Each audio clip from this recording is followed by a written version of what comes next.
Jadi sebetulnya kalau tidak terindikasi kemudian hasilnya negatif, seharusnya kita bisa langsung mengambil kesimpulan bahwa ini bukan.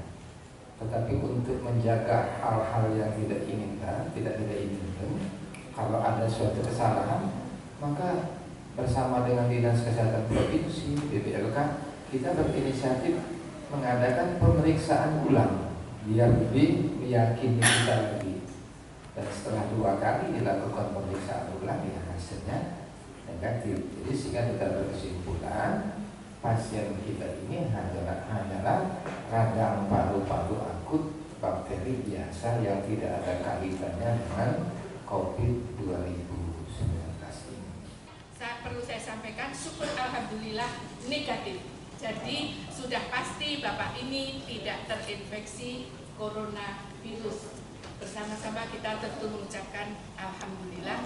Semoga selamanya tidak ada penularan yang masuk ke Sumatera Selatan. Namun kita harus tetap waspada dan jangan panik.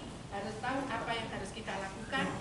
Jika ada ciri-ciri terinfeksi corona seperti yang saya sebutkan, demam di atas 38 derajat Celcius, batuk, misalnya pilek, gangguan pernapasan, ada pneumonia, segera ke rumah sakit supaya bisa segera diatasi.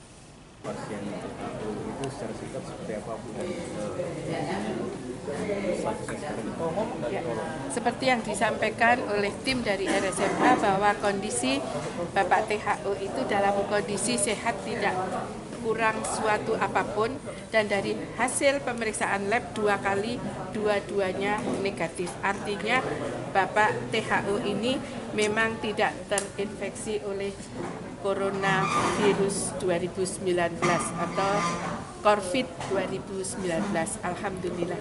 Dan tindakan selanjutnya kita serahkan pada tim daripada RSMH. Seandainya tidak ada masalah yang lain, tentunya Bapak THO ini sudah bebas.